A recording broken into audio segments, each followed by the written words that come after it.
no capítulo 5, a história ao qual nós bem conhecemos. Aqueles que foram escolhidos para a obra do discipulado, para a obra de apostolado de Jesus Cristo de Nazaré.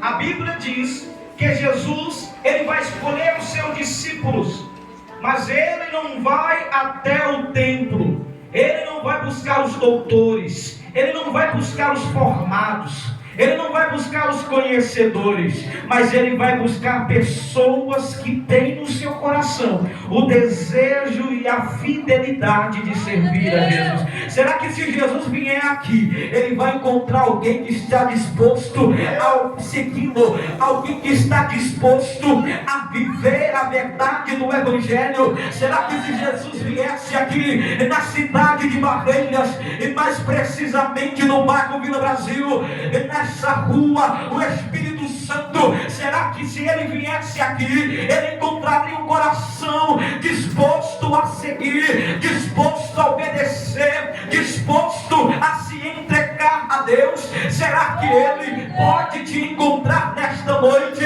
Será que ele pode chamá-lo para uma obra gloriosa? Será que ele pode se revelar para você? Será que ele pode fazer um milagre na tua vida? Mas para isso acontecer, é necessário estarmos na disponibilidade do Espírito Santo.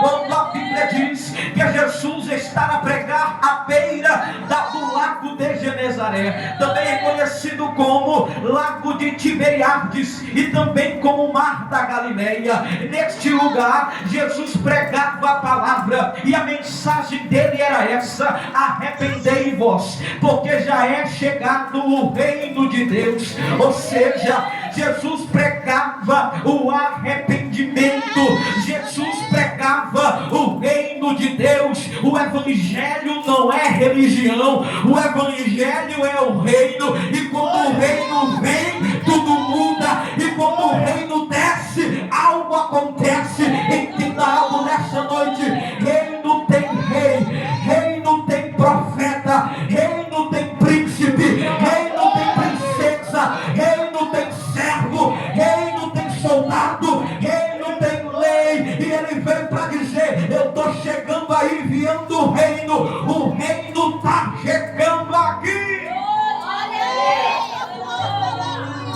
E Jesus começou a pregar o Evangelho. E a Bíblia diz que a multidão o apertava. A multidão o apertava de tal maneira para ouvir a palavra de Deus. Eles apertavam Jesus para ouvi-lo. Então Jesus, ele avistou 2 barcos. E naqueles barcos, ele então decidiu entrar em um. O barco de Simão e de André. O barco de 2 irmãos de sangue. Mas quando entramos na história de vida de Simão Pedro, perceberemos que aqui não é a primeira vez que ele conhece Jesus. Aqui é a 3ª vez que ele vai ter um encontro com Jesus. Porque Jesus parece que estava perseguindo Pedro. Parece que em todo lugar que Pedro ia, Jesus ia atrás dele. Jesus tinha algo com aquele camarada, Jesus tinha algo com aquele homem. E saiba de uma coisa: a primeira vez que Jesus foi ter com ele, não foi Jesus que foi em sua direção, mas foi alguém que o levou até Jesus. Em João capítulo 1, versículo 42, a Bíblia diz que André vai ouvir falar que Jesus era o Messias na boca de João Batista. Então André vai convidar o seu irmão e vai levá-lo até Jesus. Levando-o até Jesus, Jesus vai olhar para Simão e vai dizer: tu não se chamarás Simão, mas se chamarás Pedro. Ou seja, uma profecia foi lançada sobre a vida daquele homem: você vai ser uma nova pessoa. Pedro significa vestígios da pedra, ou seja, ele é um vestígio da principal pedra, que é Jesus.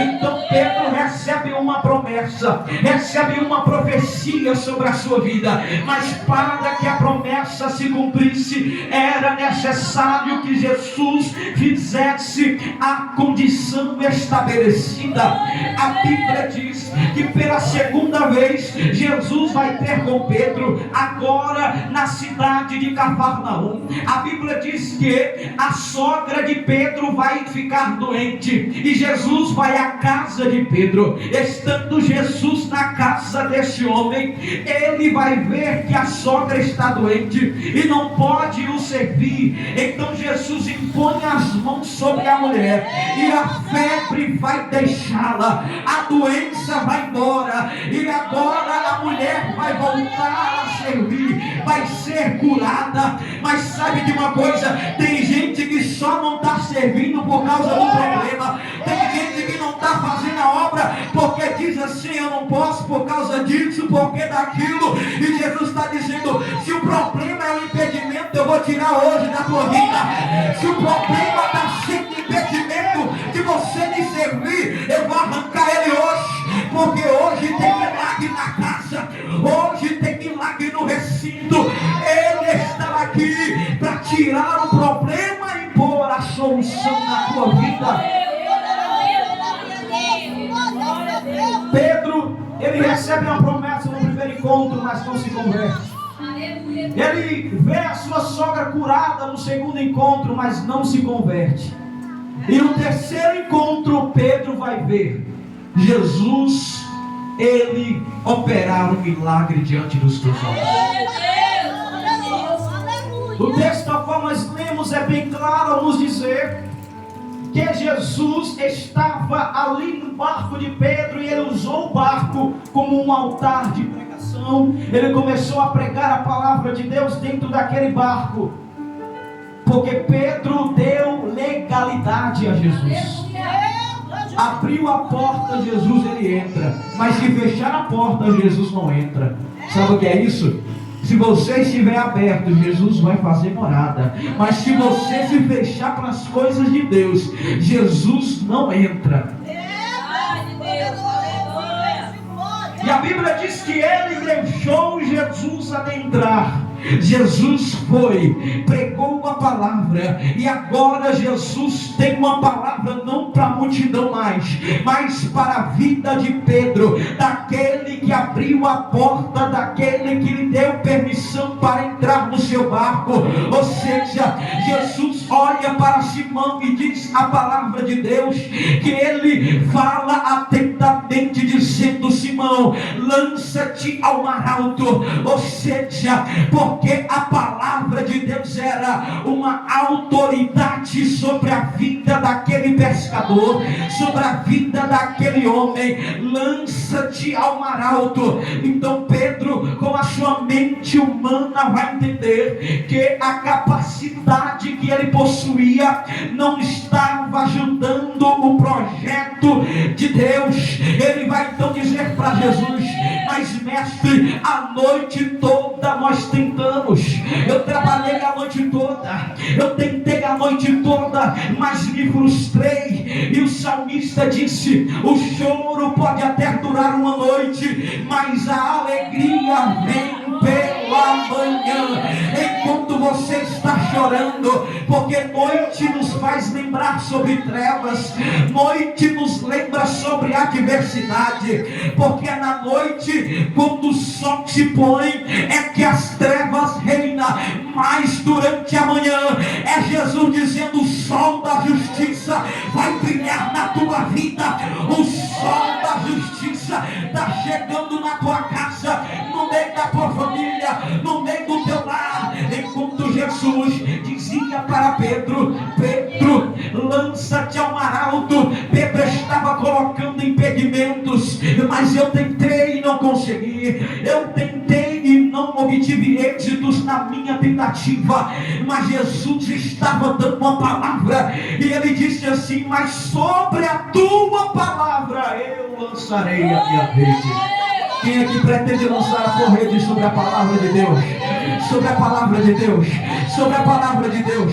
Na palavra você tem vitória, na palavra você tem bênção, na palavra você tem salvação, na palavra você tem vida, na palavra você tem segurança. É na palavra.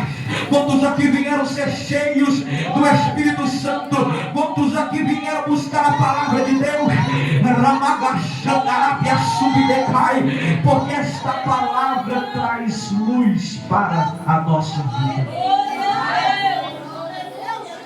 Sobre a tua palavra.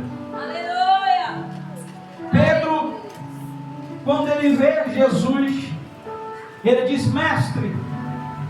Mestre significa aquele que ensina, ou aquele que leciona.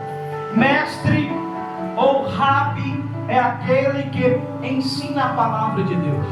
Então, para Pedro, Jesus era mestre, Jesus era professor, Jesus, ele era um rabi ou um sacerdote.